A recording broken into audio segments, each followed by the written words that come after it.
Bonsoir, bonsoir, bienvenue à cet espace de psychanalyse pour tous. Donc notre rendez-vous du mardi à 21 h. Donc il est bien 21 h, donc bienvenue à toutes et à tous dans cet espace de psychanalyse pour tous, notre rendez-vous du mardi à 21 h. Donc très contente d'être là ici avec vous. Donc, bon, alors ici nous avons donc des spams qui attaquent. Comment allez-vous? Samy, bonsoir. Donc, Cédric, bonsoir. Raja, bonsoir. Dora, Marie-Laure, bonsoir. Toujours en rendez-vous, très bien. Bellel, Jean-Loup, bonsoir. Maclouf, Ben. Donc, Belkacem, bonsoir. Fifi, bonsoir. Hakim.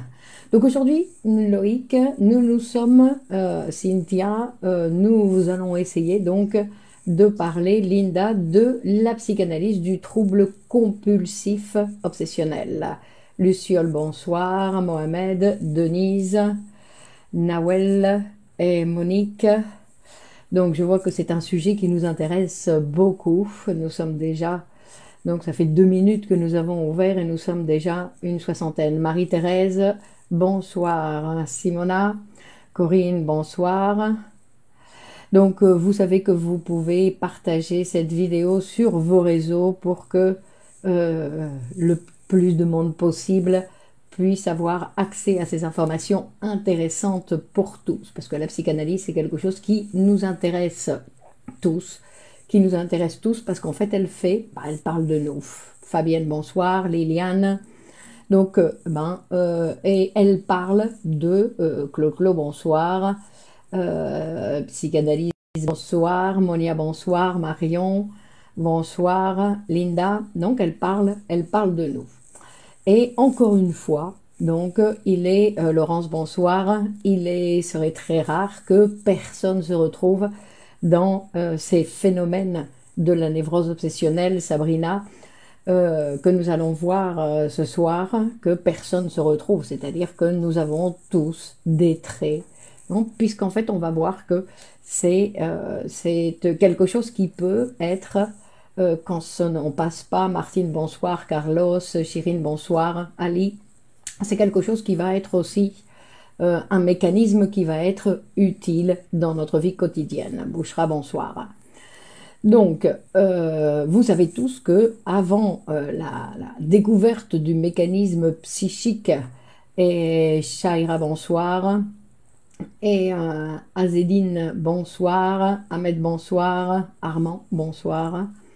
Yamin, donc avant la découverte du mécanisme psychique du trouble obsessionnel compulsif, ce qu'on appelle le TOC, pour que ce soit plus facile.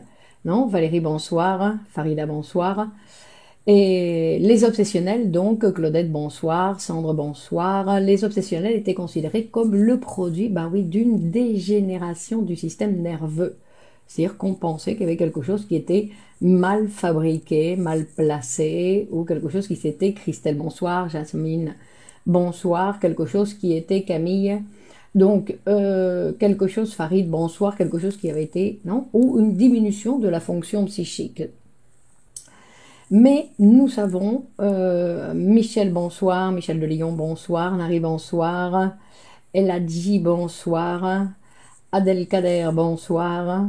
Donc, aujourd'hui, grâce à la psychanalyse, donc vous le savez, Juanita, bonsoir, Rafik, bonsoir, nous savons que notre appareil psychique est un appareil qui est en bon état. En fait, pour tout le monde, c'est un appareil qui est en bon état.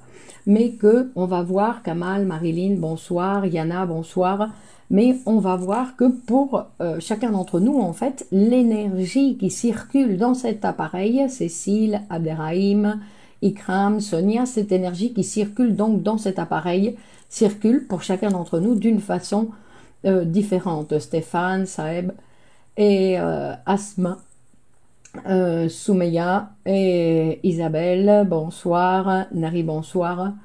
Donc en fait, on va parler d'une différence d'utilisation de cet appareil, Annie, bonsoir, dans le sens où l'énergie va être placée dans différents mécanismes. Et chez les névrosés, ben, dans la production des symptômes de la névrose, Sylvain bonsoir, Charlie bonsoir, on va voir qu'il y a une exagération de l'utilisation du mécanisme de la répression. Donc c'est une certaine, quand on dit que c'est une quantité, donc il y a beaucoup d'énergie qui va être utilisée là. Puisque en fait ce qui était réprimé et que le sujet donc veut maintenir réprimé, pour pouvoir le maintenir réprimé, il va devoir continuer à faire un travail pour continuer à le maintenir réprimé. Et en plus, ce qui a été réprimé, et ça c'est quelque chose de très important, c'est-à-dire que ce n'est pas parce qu'il a été réprimé que maintenant on ne va plus rien savoir de ça, sinon que les éléments qui ont été réprimés, en fait, une fois qu'ils passent à l'inconscient, ils vont pouvoir se déplacer en toute liberté parce que le moi ne va plus être là pour surveiller ce qui se passe, ni pour essayer de gérer ou de faire quelque chose avec ce matériel réprimé, sinon il n'a plus accès. Donc, ces éléments réprimés, ils naviguent comme ils veulent et ils vont s'unir et ils vont créer ce qu'on appelle des ramifications. Donc, il va y avoir une extension de ce matériel réprimé. Donc, on va partir d'un matériel réprimé de base, qui est le matériel, donc, comme on avait déjà eu l'occasion de le voir, c'est-à-dire Annie, bonsoir, Ouyem, bonsoir, Sandra, Seyneb, Nadia, bonsoir. Donc, où on va voir qu'en fait, donc, cette base, ce noyau qui est réprimé et qui devrait... Donc, parce que quand on parle de ce mécanisme de répression, on va dire qu'il y a un mécanisme de répression qui va être réussi et un autre qui va échouer dans ce travail de répression. Donc, quand la répression est réussie, on ne va plus rien savoir de ça. Et donc, c'est ce qu'il faudrait réussir à faire, c'est-à-dire que ce noyau central qui s'est constitué lors de la formation de l'appareil, de notre appareil psychique, où la répression, donc, cette répression primordiale, a passé ces informations à l'inconscient. Et ces informations, c'est ce qu'on appelle, de façon théorique, le désir sexuel infantile et réprimé. Donc ce matériel-là, qui fait partie donc du développement, bonsoir Delphine, Audrey, donc du développement de l'enfant, et donc c'est un matériel qui doit et qui va être obligatoirement réprimé. Mais ce qui se passe, c'est que dans certains cas, on va voir que ce matériel réprimé n'est pas réprimé correctement. Donc, tout ça pour dire qu'aujourd'hui, la psychanalyse, elle offre une possibilité au traitement du TOC. C'est-à-dire que le traitement est possible et la guérison est possible. Donc, bien que la psychanalyse soit encore une discipline tout à fait jeune, puisque c'est une discipline qu'il n'y a qu'une centaine d'années, donc c'est encore jeune, mais dès le départ, donc vous vous rappelez, dès le départ, Freud, en fait, il s'est occupé des hystéries, des obsessionnels, des obsessions et des phobies, c'est-à-dire des névroses de transfert. Donc ça, c'est la première chose dont s'est occupé Freud dans ses premiers textes, les névroses de transfert. Et donc il a, lui, décrit l'étiologie de ces troubles et qu'il a permis, grâce à Tala bonsoir, Sandy bonsoir, donc il a réussi à établir donc le fonctionnement par rapport à ces pathologies, il a réussi à établir le fonctionnement de cet appareil psychique. Et la particularité, Véro bonsoir, la particularité de cet appareil psychique, c'est qu'il n'est plus déterminé par la conscience, ni par la raison. Donc on a beau utiliser la raison pour essayer d'expliquer les choses, on va avoir besoin, pour expliquer les choses, des instruments psychanalytiques pour pouvoir comprendre ce qui se passe dans ces phénomènes. puisque en fait, Nathalie, bonsoir, notre appareil est surdéterminé par le concept d'inconscient. C'est-à-dire qu'il est surdéterminé. Est-ce que la répression a une relation avec le complexe d'Oedipe? C'est ça? Oui, bien sûr, puisque c'est non, ce qui va marquer. Donc, Anaël, bonsoir. René, bonsoir. Donc, la répression, elle va avoir lieu donc au moment du complexe d'Oedipe. Et cette répression primordiale. Et ensuite, il va y avoir donc non, d'autres types de répression qui vont se mettre en jeu, toujours pour empêcher que ce matériel réprimé arrive à la conscience. Et pourquoi ça? Parce que le sujet ne le tolère pas. Le sujet ne le tolère pas et le sujet ne veut rien savoir de ça. D'accord? Donc ce sont des processus inconscients qui travaillent et dont nous ne savons rien de ce travail. Donc la particularité, c'est que nous ne savons pas le travail qui se réalise. La seule chose que nous pouvons voir et les résultats que nous voyons de ce travail, c'est en fait ce qui apparaît donc dans la conscience. Mais dans la conscience, ce qui apparaît, c'est le résultat de ce travail. C'est-à-dire que ce que nous vivons dans la vie, en fait, c'est le résultat de quelque chose qui se déroule loin de notre perception et loin de notre conscience. D'accord? Donc nous voyons les effets, non? Nous voyons les effets donc par nos actes, par les symptômes, par notre manière de parler, d'accord?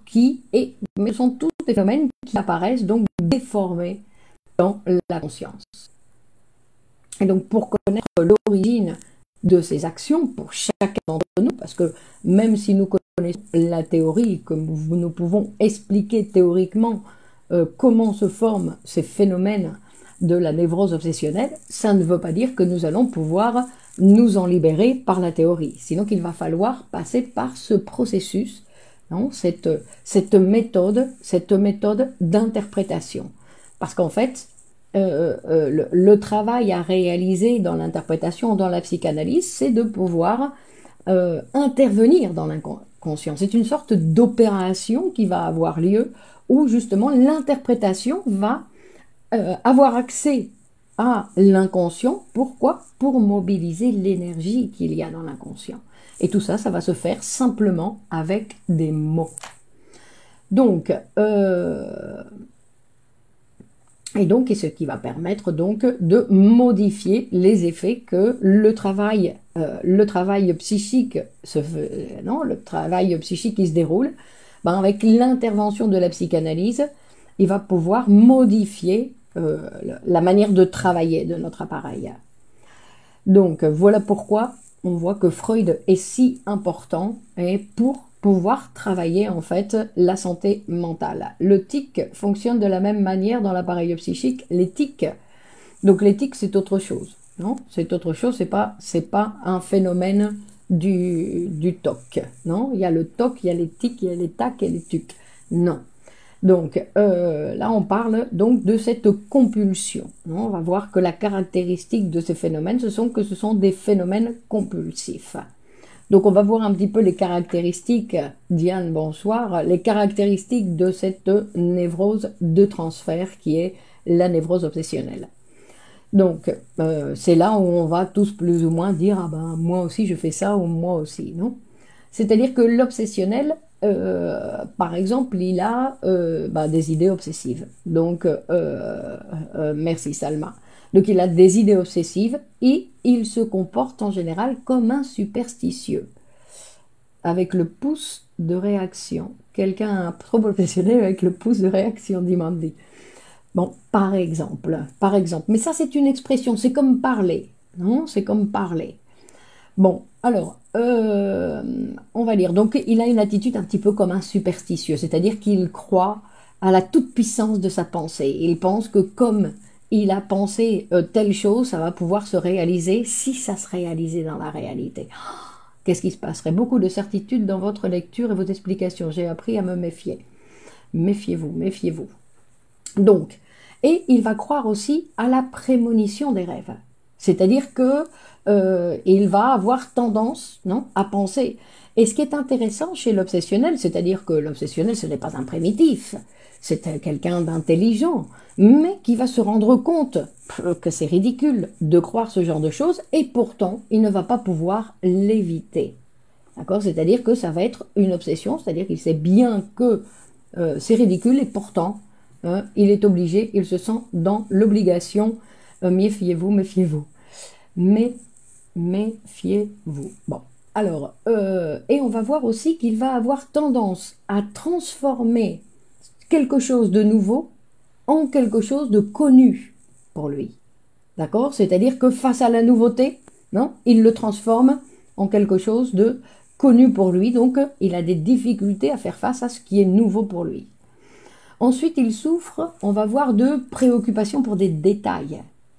D'accord? C'est-à-dire qu'il va être obsédé par des détails, par les normes, il va faire des listes, il va essayer d'organiser, c'est des très bons organisateurs, organiser, il va mettre les horaires, et un tel point en fait, qu'il va perdre de vue l'objectif principal, non, de l'activité. C'est-à-dire qu'il y a tellement de choses à faire pour contrôler tout ce qu'il veut contrôler, que en fait, il en perd de vue l'objectif final. Donc, ce sont des gens qui ont une tendance perfectionniste. Perfectionniste, on va dire une tendance, dans le sens où nous savons bien que c'est un impossible. Donc, vous voyez, mais pourtant, il va essayer de... mais ce perfectionniste, encore une fois, c'est quelque chose qui va l'empêcher de réaliser, de terminer les activités qu'il s'est proposées, les tâches qu'il s'est proposées. Ben, il va avoir des difficultés pour aller jusqu'au bout, parce que ce qui l'intéresse, c'est que ce soit parfait. Donc en général, il va mettre, non, comme ce n'est pas possible d'être parfait, ben, il ne va pas le faire.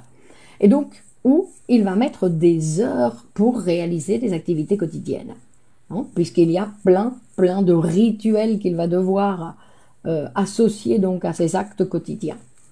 Donc, il consacre un travail, donc... il y en a certains, Corinne, elle dit que ça la rassure. Donc effectivement, parce que ce que va nous dire Freud, non, Corinne, elle a raison, dans le sens où ce que va nous dire Freud, c'est que tous ces actes, ils ont une raison d'être, ils ne sont pas là pour rien. C'est-à-dire que face à un rituel, face à une idée obsessive, ou par exemple un rituel, non, on va dire, bon, on va essayer de, ou le sujet lui-même va essayer d'arrêter et d'appliquer, non, ce rituel, et en fait, il va se retrouver avec une sensation énorme d'angoisse qui est intolérable pour lui. Donc, pour éviter cette angoisse, ben, il va appliquer ce rituel qui empêche donc de la manifestation de l'angoisse.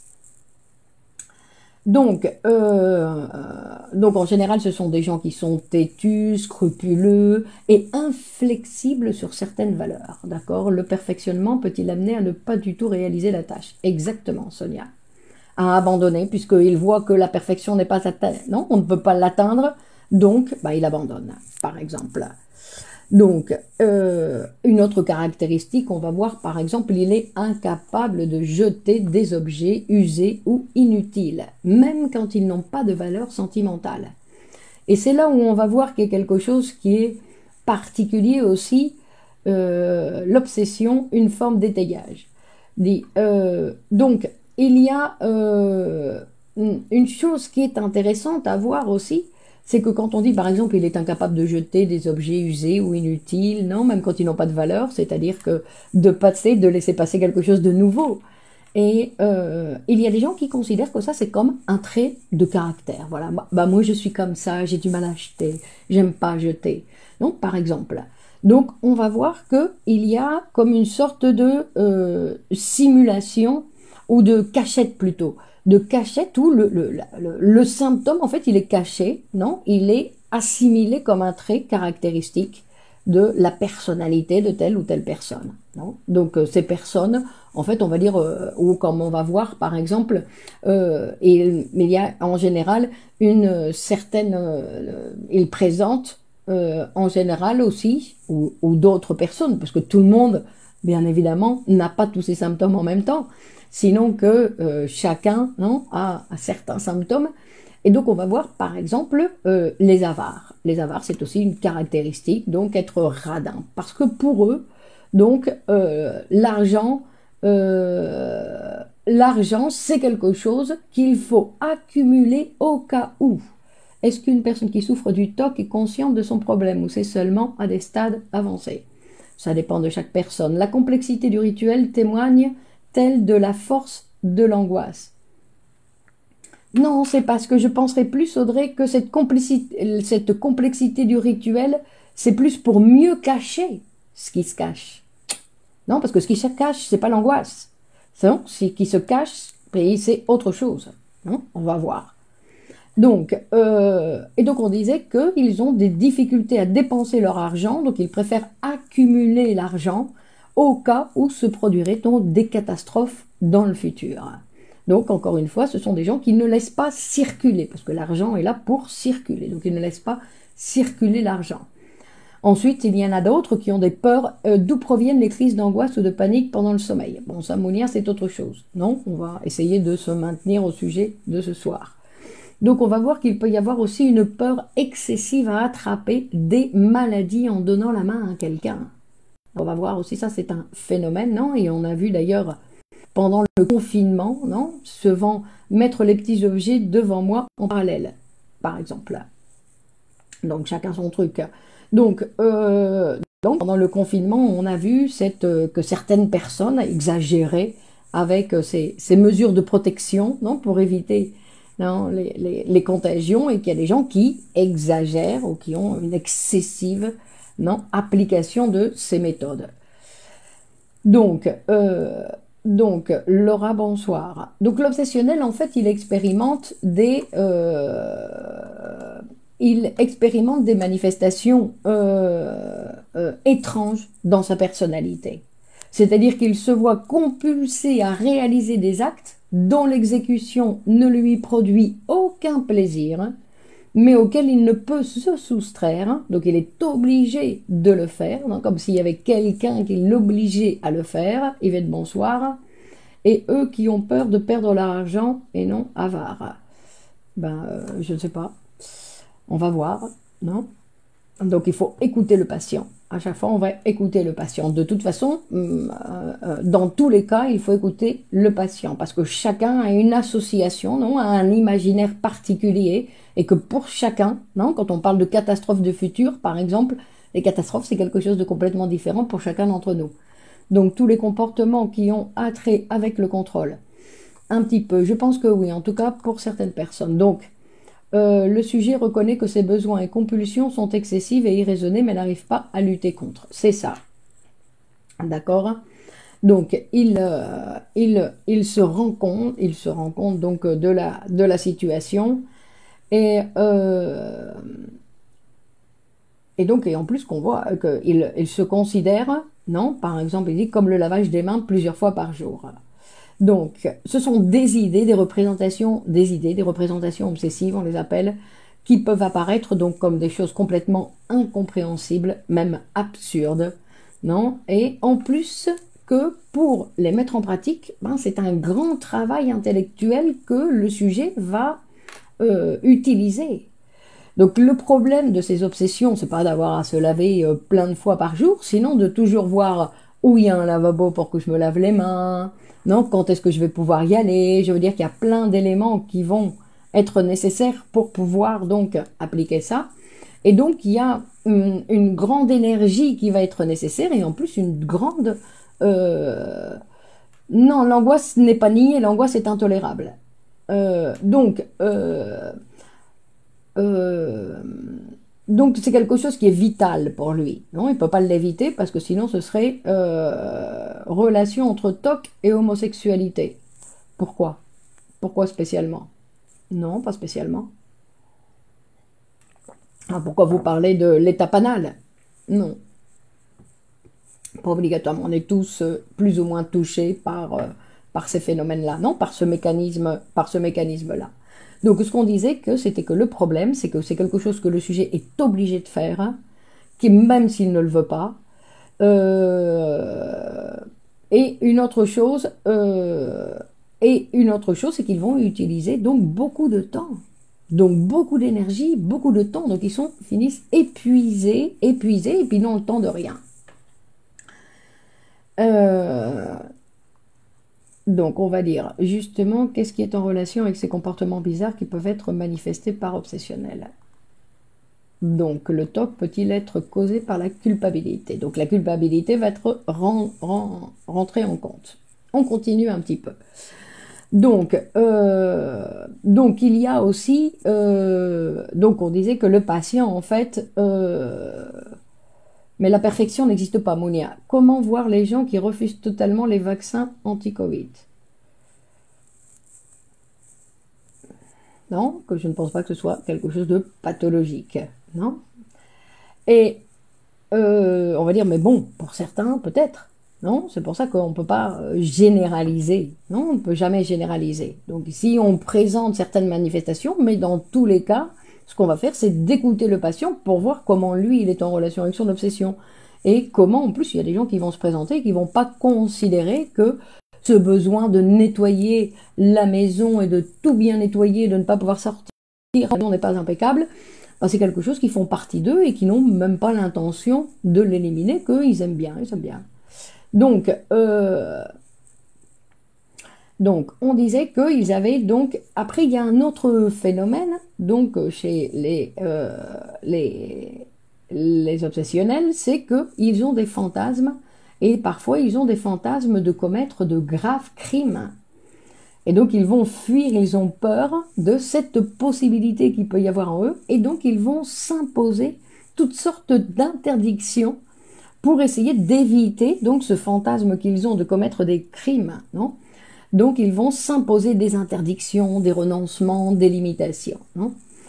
Et donc ce qu'il y a ici d'intéressant, donc ce n'est pas spécialement le phénomène de cette névrose, sinon ce qui est intéressant, c'est de voir comment la psychanalyse donc va nous expliquer ces rites, ces rituels, ces remords, ces doutes, ces cérémoniales, non? Parce qu'en fait ce sont tous des symptômes qui parlent. Et donc, les névroses en général, donc, comme on disait, sont des masques. Ils cachent quelque chose d'autre. Ce sont des déguisements, d'accord? Et que tout le monde ne va pas donc pouvoir lire. Pourquoi cherche-t-on la perfection? Ben, parce qu'il nous manque encore. Ça dépend pour chaque personne, non? Chaque personne va chercher la perfection pour des raisons différentes. Il y en a qui vont chercher la perfection parce qu'ils pensent que ça fait plaisir à maman. Je ne sais pas, par exemple. Est-ce qu'il y a une relation entre les tocs et les pervers? Très certainement, très certainement. Mais c'est pas ça, c'est pas... Non, on va se centrer. Quelle est leur relation avec Gilles de la Tourette? Je ne sais pas. Donc, je disais que le problème de ces manifestations, c'est qu'on commence simplement par se laver les mains, et que quand on ne traite pas donc ce genre, non, le résultat de cette répression, la répression, elle continue à travailler. Et donc, qu'elle continue à travailler, ça veut dire qu'elle continue à créer de nouvelles ramifications, non? Donc, elle continue à être... Non, Mariam, non, il n'y a pas de choc émotionnel spécifique. Donc, encore que, pourquoi pas? Pourquoi pas? Non, il faut voir dans chaque cas. Donc, on va voir, donc on parlait de ces ramifications, il va y avoir donc de plus en plus, et donc pour lutter contre, non, parce que l'angoisse, ça vient que je me rapproche de ce désir sexuel infantile réprimé qui est le noyau, non? Mais le lien entre l'état oedipienne et la venue de cet état compulsif, on y arrive, Delphine. Donc au départ, c'est ce noyau qui va avoir donc qui va créer des ramifications, donc de plus en plus d'objets ou de représentations vont être en relation avec cet objet interdit. Parce que ça, c'est le désir sexuel infantile réprimé, il est interdit. Donc tout ce qui est en relation avec ça, bah, ça devient aussi interdit pour le sujet. Ok? Donc c'est pour ça que il est nécessaire, parce qu'après, bah, ces obsessions, ces idées fixes, toutes ces manifestations obsessives vont s'étendre de plus en plus dans la vie du sujet. Donc, et tous ces phénomènes donc, sont tissés dans l'appareil psychique. Donc ce ne sont pas des caractéristiques de leur personnalité, mais une maladie qui va donc produire de plus en plus de ramifications. Et donc prendre à chaque fois de plus en plus de place dans la vie du sujet, et en plus, ça veut dire prendre de plus en plus de place dans la vie du sujet, ça veut dire abandonner une partie de la relation avec la réalité extérieure. Parce que j'abandonne, non, la relation avec la réalité extérieure. Non, puisque je m'applique à essayer de maintenir quelque chose qui a superstition. Donc, je ne suis plus en contact avec la réalité extérieure. Mais donc, on va voir que ce symptôme est pour le sujet une solution.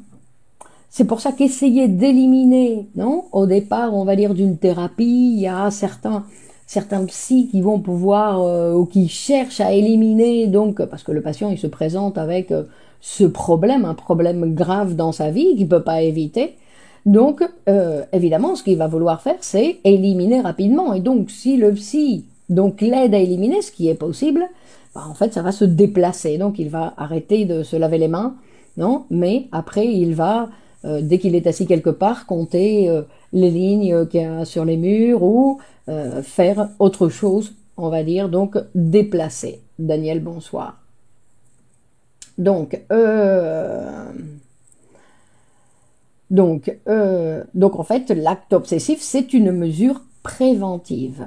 C'est une mesure préventive contre les représentations et donc contre l'angoisse, non, qui va...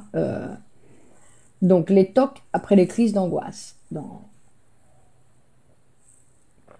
Donc comme la psychanalyse en connaît l'étiologie, Isabelle, bonsoir, elle peut donc interpréter le patient en psychanalyse, c'est-à-dire découvrir le désir, les tendances qui sont réprimées et qui apparaissent donc dans la conscience sous forme de représentation substitutive. Donc ce n'est pas, non, quand on voit qu'il se défend de quoi, il a besoin de se laver, il se défend de quoi. Donc, mais que tout ça, c'est en relation avec ce désir, donc ce désir de base qui est le désir sexuel infantile réprimé. Mais pour chacun, la connexion va être quelque chose de tout à fait particulier, non? Non, mais c'est quoi un Oedipe non résolu? Non? Un Oedipe non, parce que ce qu'on va voir dans cette, bonsoir Roger, dans cette formation donc des symptômes de la névrose obsessionnelle, c'est que, en fait, il va y avoir, quand il y a une augmentation de la tension dans l'appareil, non, et, on va dire,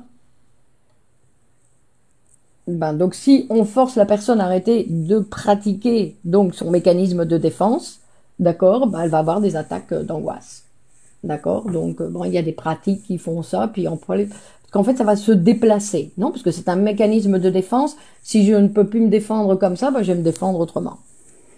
Donc,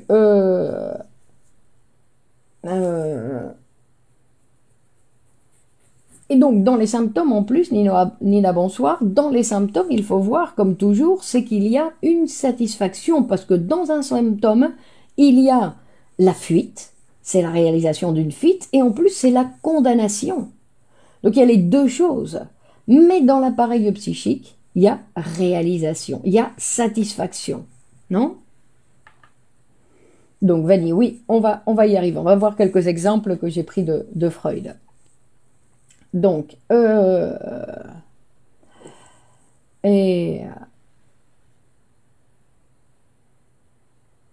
donc, on va voir... Donc, que pour la psychanalyse, tout ça, tout ce que présente le patient, ce ne sont pas des actes absurdes. Sinon que c'est une manière pour le sujet de faire face à un désir intolérable pour lui. C'est-à-dire un désir dont il ne veut rien savoir. Et donc à chaque fois que, pour une raison ou pour une autre, c'est-à-dire par une ramification, il est un peu plus en contact, poum, il va par exemple augmenter, non, les mesures de protection. Donc, nous savons que la répression, c'est donc ce mécanisme qui va fonder l'appareil. Qui va fonder l'appareil, c'est-à-dire qui va créer l'inconscient. Bonsoir Clémence, pour l'obsessionnel, c'est le désir qui est refoulé dans l'inconscient. Non, le désir est toujours refoulé, sinon que pour l'obsessionnel, c'est ce qu'on va voir qui est le retour du réprimé. C'est-à-dire que quand c'est bien réprimé, on n'a pas de manifestation dans la conscience. On a une manifestation dans la conscience parce que la répression ne s'est pas bien effectuée. Et quand la répression ne s'est pas bien effectuée, ben, nous allons avoir des répercussions, par exemple, les symptômes de la névrose obsessionnelle. D'accord? Donc c'est le résultat de cette répression, on va dire, de cette répression secondaire. Parce que la primordiale est indispensable, elle est obligatoire, elle est indispensable. Par contre, les autres, non, quand il y a ce mécanisme de répression qui est utilisé à chaque fois qu'il y a une augmentation de tension, que pour décharger, on va utiliser donc la répression. Et c'est là où, quand je réprime, bah, ce que je vais faire, c'est que je vais aussi régresser. Et régresser, c'est-à-dire que je vais abandonner la réalité extérieure et je vais revenir dans le passé. Tout ça au niveau psychique, d'accord? Donc, il peut faire en sorte que Covid disparaisse. Donc, pour le symptôme, c'est l'échec du refoulement secondaire. Effectivement, Marie-Thérèse. Oui, le symptôme, c'est l'échec de la répression, donc secondaire.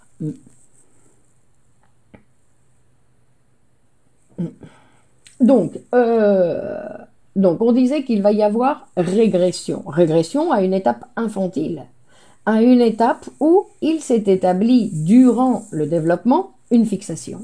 Et donc on revient à ce lieu de fixation. Hein. Et en fait, ce lieu, alors ça ne veut pas dire que l'enfant a eu une névrose pendant son développement. Il y a des fixations pour tout le monde, mais tout le monde n'y revient pas obligatoirement. C'est-à-dire que c'est un passage, un développement normal pour le déroulement, le développement de l'enfant, mais ça ne veut pas dire ni que parce qu'il a des fixations qu'il était névrosé ou autre. On va savoir qu'il y a eu une névrose infantile, dit Freud, que quand il y a névrose chez l'adulte. Donc on peut aller chercher des pistes dans l'enfance. Donc il régresse à un lieu de fixation de son développement sexuel infantile. Et le lieu donc où il va retourner, c'est l'étape anale. Non? De l'analité, oui.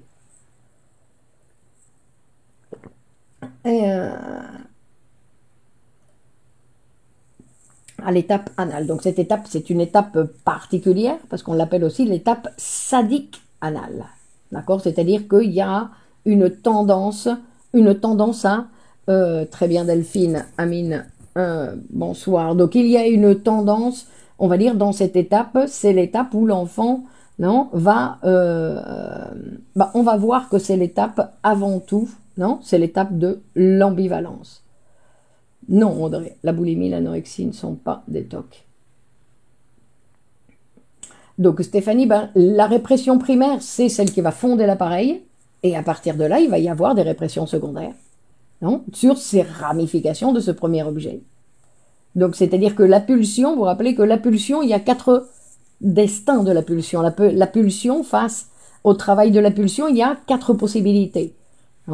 Et donc une des possibilités, c'est la répression, et c'est la moins bonne à prendre, on va dire.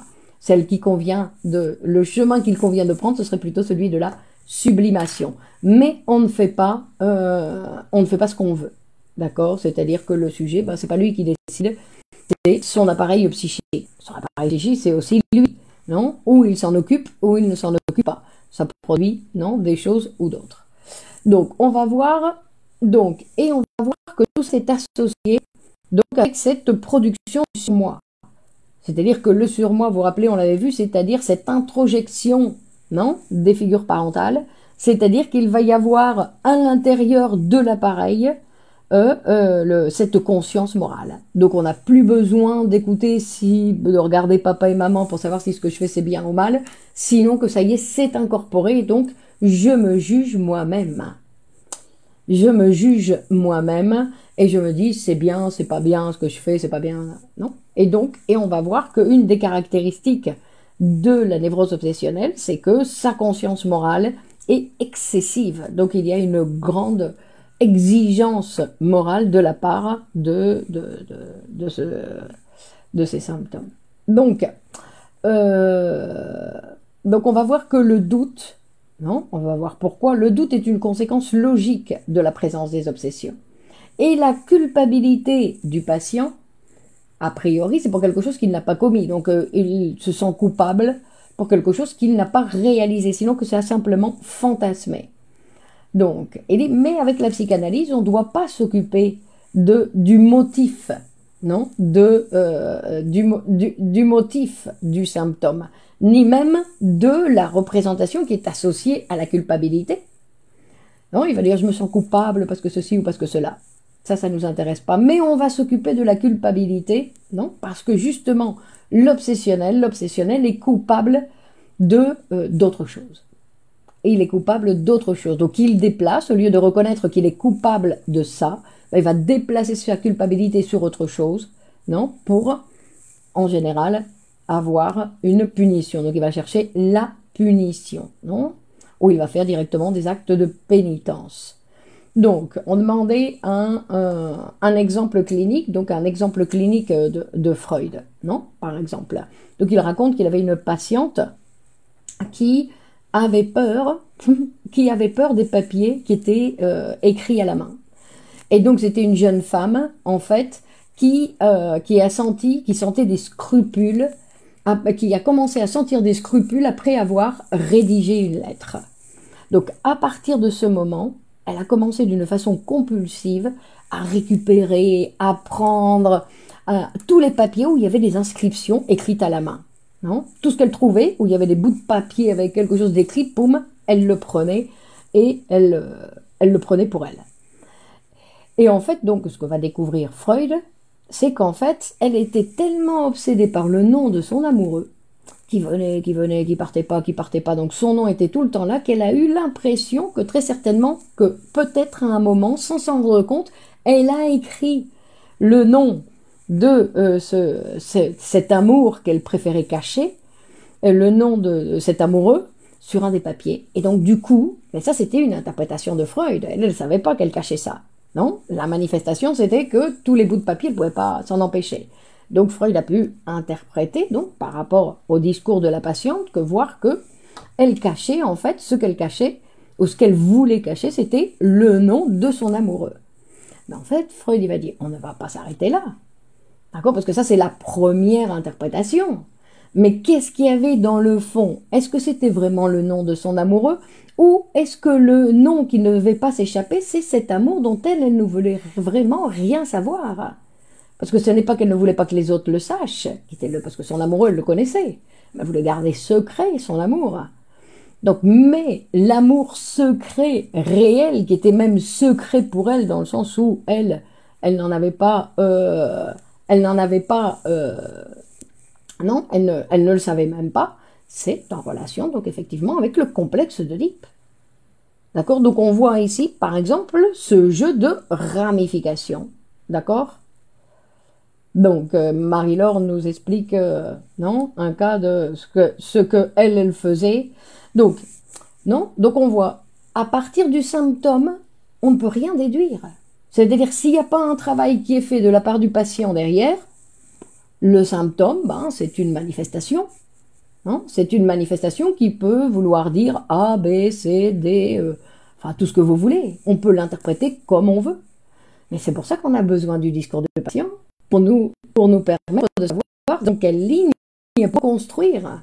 Non, c'est là on va voir que c'est important pour reconstruire cette ramification, pour non, voir cette ramification. Donc, pourquoi chez l'obsessionnel, sa conscience morale est si rigide, si excessive? En fait, pourquoi? Parce qu'il y a une régression à l'étape sadicanale. Et quand il y a une régression à l'étape sadicanale, ça veut dire que la relation du sujet avec ses amours, avec ses objets d'amour, ses objets érotiques, en fait, elle est ambivalente. Donc, on se retrouve encore. Donc, c'est-à-dire que on va voir peut-être le temps de sortir de la problématique infantile.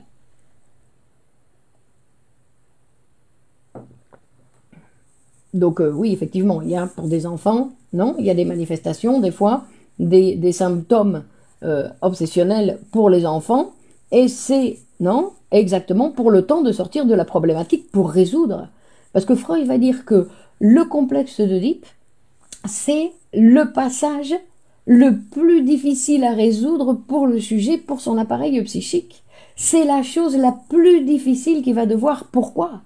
Parce qu'il y a des sentiments ambivalents.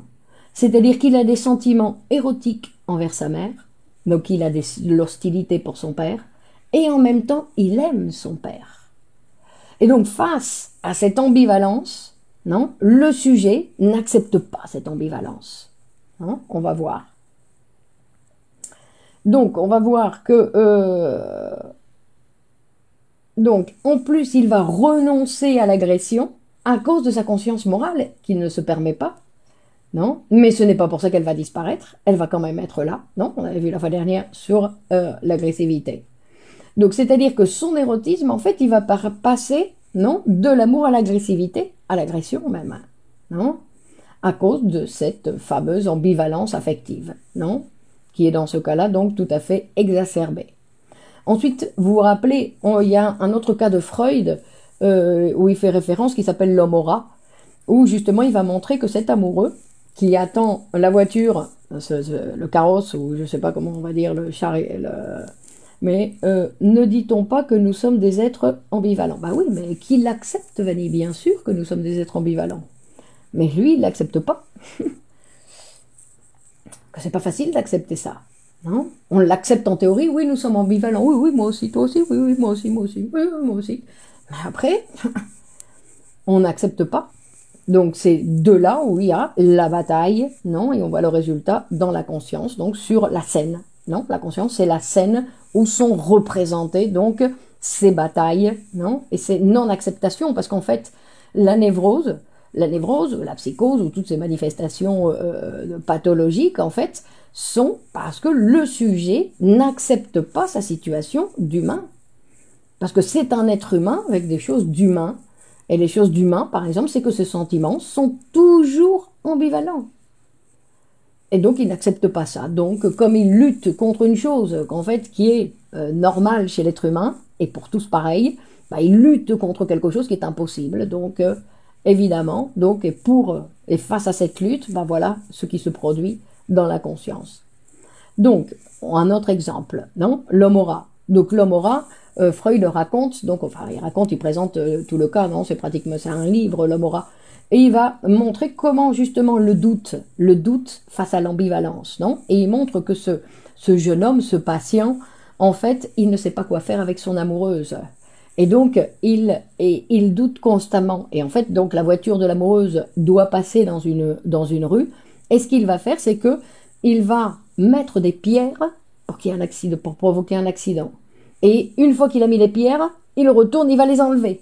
Et après, il va les remettre. Et après, il va les enlever. Donc, on voit que son ambivalence, non, bah voilà, elle est là. Donc, c'est le doute. Au lieu d'accepter mon ambivalence, non, ou mes sentiments ambivalents, ben, je ne les accepte pas et donc je produis des doutes. Je doute, je doute, je doute. Est-ce que je l'aime? Est-ce que je le déteste? Est-ce que je l'aime? Est-ce que je le déteste? Non? Et donc, la culpabilité, par exemple, et les reproches sont très présents chez le névrosé obsessif. D'accord? Il se reproche plein de choses. Et Mohamed dit, peut-on dire que la névrose obsessionnelle est un processus du deuil du père? C'est... Non.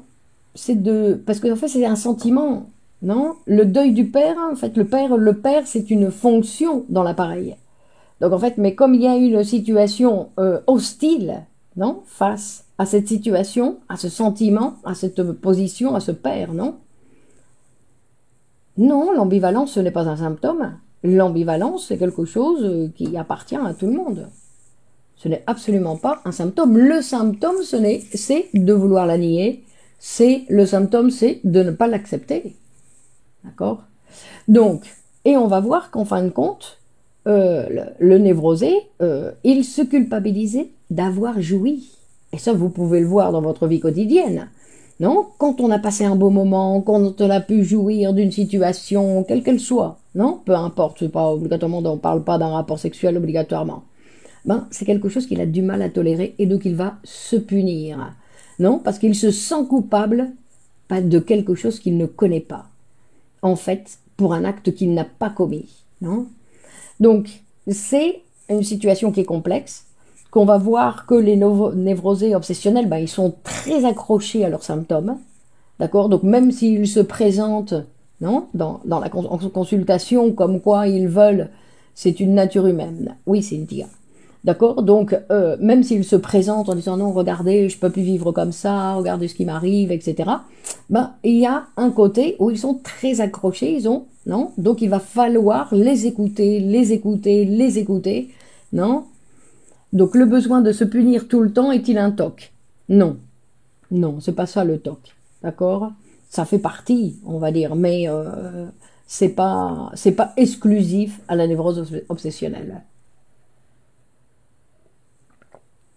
Euh, donc on va voir que donc la répression qui est faite, non? Parce que quelle est cette répression que le sujet ne tolère pas? Quel est ce désir que le sujet ne tolère pas? C'est la haine infantile envers le père. C'est ça que le sujet ne tolère pas. C'est qu'il aime son père et en plus il le déteste. Et en fait il a une très mauvaise, non, relation, on va dire, avec ce sentiment de haine qu'il a contre son père. D'accord? Donc on peut voir encore une fois que tout est à partir du complexe d'Oedipe. Non? Donc la névrose n'a pas lieu au moment de ce passage, non, à 5-6 ans. Là on voit rien du tout. Non? Il faut vivre comme toujours. Faire du ménage très souvent, est-ce un TOC? Demande Laurence. Bah, si vous voulez, ça fait joli, non? TOC, je toque. Donc la peur de la mort est-il un TOC? Bah ça dépend. Ça dépend. Est-il une forme d'au-delà du plaisir? Oui, la jouissance. Est-ce qu'il se passe... Donc, à l'adolescence, oui, effectivement, non? Le névrosé ne reconnaît jamais sa maladie. Si, bien sûr aussi, bien sûr que si. Pourquoi ça ne serait pas celle envers la mère, hein? Ça peut être aussi envers la mère, mais on va voir que l'état banal, non? L'état banal et cette situation avec la culpabilité, c'est l'agressivité envers, la haine envers le père. Parce qu'en fait, nous sommes tous passés par là. Ce n'est pas que la petite fille, elle détestait plus sa mère, non, non. Pour la petite fille, rappelez-vous, sa première, comment dépasse-t-on la haine? Mais on ne peut pas la dépasser, il faut l'accepter. D'accord? Donc, il n'y a pas de... la haine, le premier sentiment, c'est que, au départ, rappelez-vous, que pour la petite fille comme le petit garçon, son premier amour, c'est sa maman. Donc, dans tous les cas, il y a... Le père, c'est un obstacle à la réalisation de son amour avec la mère. Et quand on dit le père, ce n'est pas obligatoirement monsieur machin, sinon que le père, c'est ce qui m'empêchait de vivre ça avec ma mère. Donc ça peut être son travail, ça peut être une collègue, ça peut être n'importe quoi qui vient faire obstacle. Et donc, parce que le problème, ce n'est pas que ce soit envers le père. Le problème, c'est que j'ai la haine. Mais dans l'appareil, non, nous sommes faits d'amour et de haine. Donc René, non? Donc, madame, c'est névrotique. Alors attendez, c'est névrotique, qu'est-ce que vous dites? Leur sexualité un peu perturbée. Un peu perturbée. Si, pero mais qui n'a pas sa sexualité perturbée? Non? On va dire que tous, ou qu'est-ce que ce serait une sexualité pas perturbée? Qu'est-ce que ce serait? Non? Quand Freud il dit on est tous névrosés. Non? Que toute la... Freud il dit j'ai honte, mais toute la planète devrait se psychanalyser. Parce que tout le monde, nous sommes tous touchés, non? On va dire par ce mécanisme, donc par ces mécanismes de notre appareil psychique, et donc tout le monde devrait s'occuper de son appareil de la même façon qu'on va régulièrement faire une analyse de sang. Ben, on devrait tous aller chez le psychanalyste pour s'occuper de notre santé mentale. D'accord? Et que c'est un travail à faire et qu'une fois qu'on s'est libéré de certains symptômes, de continuer, de toujours continuer, comme on va voir le médecin régulièrement pour faire des analyses, mais vous voyez, tout le monde ne va pas faire des analyses de sang. Non? Donc il y a toujours, seuls connaissent une sexualité non perturbée les animaux qui ne parlent pas. Mais même eux, quand ils sont trop domestiqués, ils sont aussi perturbés. Non? Tous ceux qui sont trop proches. Haïr le père relève du complexe d'Oedipe. Le père monopolise l'amour de la mère et prive l'enfant de cet amour. De cet amour que lui, il désire. Parce que l'enfant, il est aimé par maman. Mais cet amour que lui, il ambitionne. Non? Quand le petit garçon, il dit « je veux me marier avec maman », non, c'est parce que lui, il a des désirs érotiques qu'il ne peut pas réaliser. C'est un amour impossible. Et pas parce que maman est mariée avec papa, sinon parce que simplement c'est impossible qu'il va devoir abandonner cet amour, non? Donc, névrosé à des degrés différents, bien évidemment aussi. Donc,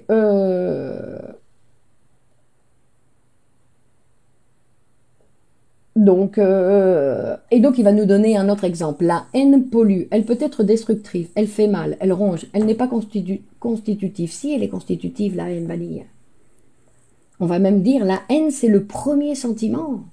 C'est pas l'opposé de l'amour. Freud il va dire que dans notre appareil psychique, la première chose ça va être la haine. Quelque chose, parce qu'en fait on va considérer que la haine c'est quelque chose qui vient nous perturber, c'est quelque chose qui vient de l'extérieur et qui provoque du déplaisir pour le bébé. Et ça déjà ça provoque la haine. C'est ce qui va dire, non, que la haine. Une autre chose c'est, non, comme dit Sadek, j'ignore la haine. Une autre chose c'est ce qui nous arrive dans la réalité. Je veux dire qu'après, non, je veux dire que allez savoir. Après, on peut dire que j'ignore la haine, on pourrait penser qu'il y a une partie de la haine qui était réprimée, qui ne veut pas se montrer. Non, la majorité d'entre nous, on aimerait être toujours tout amour, être capable, non, comme un petit peu nous l'indique la religion, d'être capable d'aimer tout le monde, d'être gentil avec tout le monde, voilà, non. Mais ce n'est pas tout à fait le cas. Et donc, pouvoir s'humaniser, c'est pouvoir vivre avec ces différents sentiments, avec cet échantillon de sentiments que nous sommes capables d'avoir et que il faut apprendre à les accepter. Lacan renvoie les névroses à la mère et la mère vit ses névroses à travers son enfant névrosé.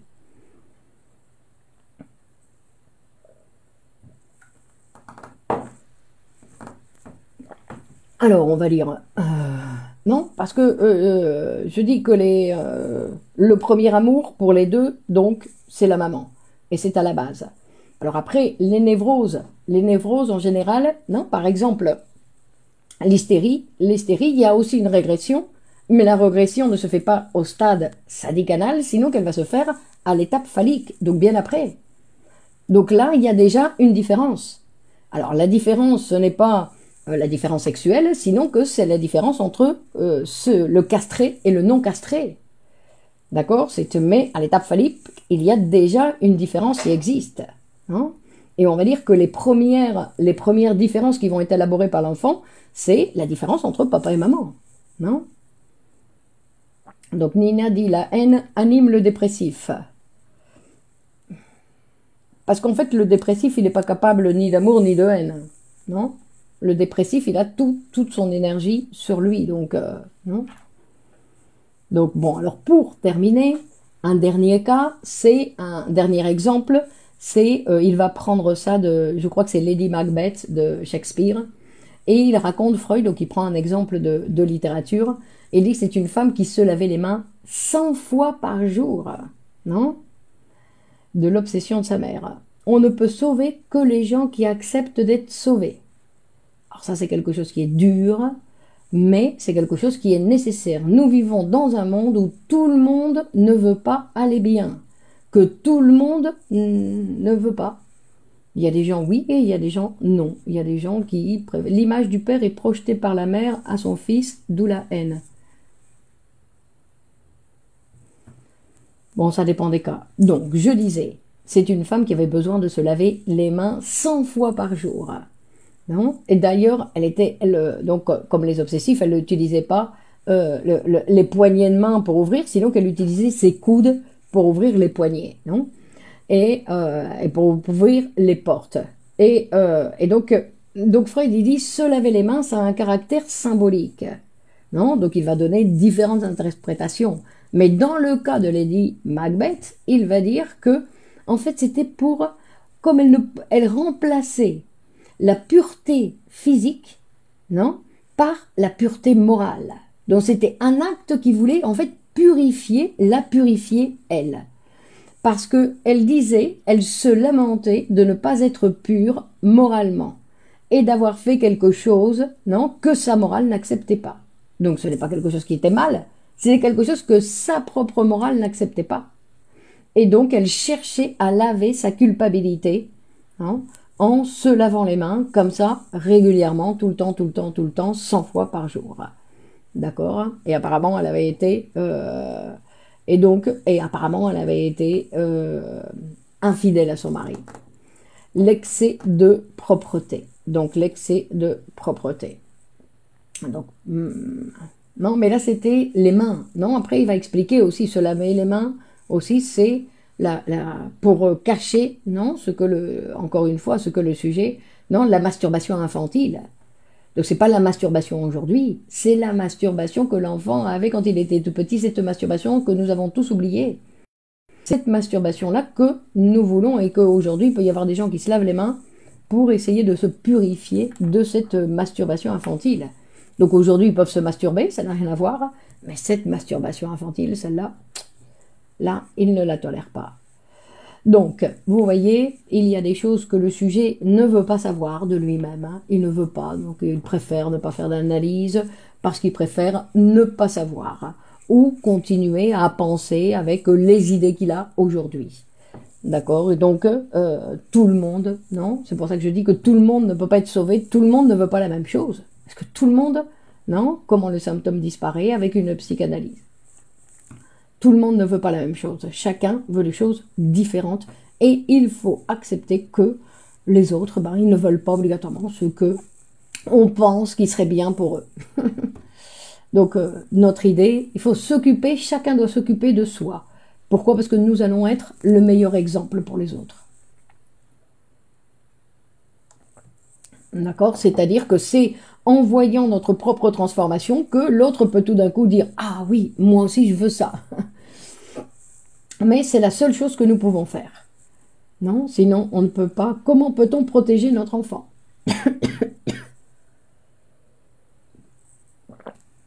Donc c'est pareil. Protéger son enfant de quoi? La seule possibilité que l'être humain a aujourd'hui, non, je crois que Brassens disait la même chose, c'est que chacun doit s'occuper de soi.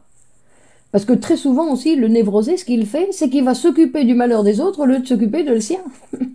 Alors lui, il est dans un état lamentable, mais il s'occupe des autres. Non? Ou il va s'occuper que lui, il respecte pas la règle, mais, ou les normes, et il va s'occuper, t'as vu, lui, il s'est pas occupé, lui, il a pas respecté, lui, il a pas respecté, c'est celui qui dénonce. Non? Celui qui va dénoncer l'attitude des autres, alors que lui, il est pire. D'accord? Donc, il faut commencer par soi-même. Ça, c'est... non, on dit changer le monde. Comment? Ben, changer mon monde. Et mon monde commence par moi. Donc, je vais d'abord m'occuper de moi, et puis après, on verra les répercussions que ça va produire autour de moi. C'est le seul instrument que nous avons aujourd'hui à notre disposition. Les autres sont des tentatives. On va dire des tentatives. Bon, il y a plein de gens qui font des choses bien. Attention, il y a plein de gens qui font des choses bien pour plein de gens, etc. Donc, ce sont... mais ce ne sont pas des modifications structurelles. D'accord? Je veux dire que les gens qui vivent dans la rue, de pouvoir leur donner non, à manger et à boire, bon, on a vu des cas où en plus, non, on essayait de leur faire du bien, puis en fait, après, on voyait que 3 mois après, ils étaient retournés dans la rue. Donc, je veux dire que il faut savoir qui on va aider. Il y a des gens qui ont besoin d'aide, il y a des gens qui vont accepter l'aide, non? Mais que il y a des trucs qui sont structurels, qui sont de la structure du sujet. Donc, tant qu'on n'a pas accès à modifier cette structure, ben, bon, on continue mardi prochain, d'accord? Prochain rendez-vous, donc, mardi, avec un nouveau sujet. Et avec un nouveau sujet, donc, rappelez-vous, vous pouvez partager donc cette vidéo sur vos réseaux pour que d'autres personnes puissent l'écouter aussi. Et nous, on continue donc mardi prochain, 21h, notre rendez-vous de psychanalyse pour tous. Alors, bonne continuation. Au revoir Nadia, René, merci à vous, Corinne. Les tyrans en Afghanistan, ils devraient faire un travail sur eux. Bah voilà. Donc, Corinne, elle envoie, non, que les autres aillent faire un travail. Bon, alors, balayer devant. Alors, pardon, je vois pas les messages, passent très vite. Marie-Laure, Eric, très intéressant.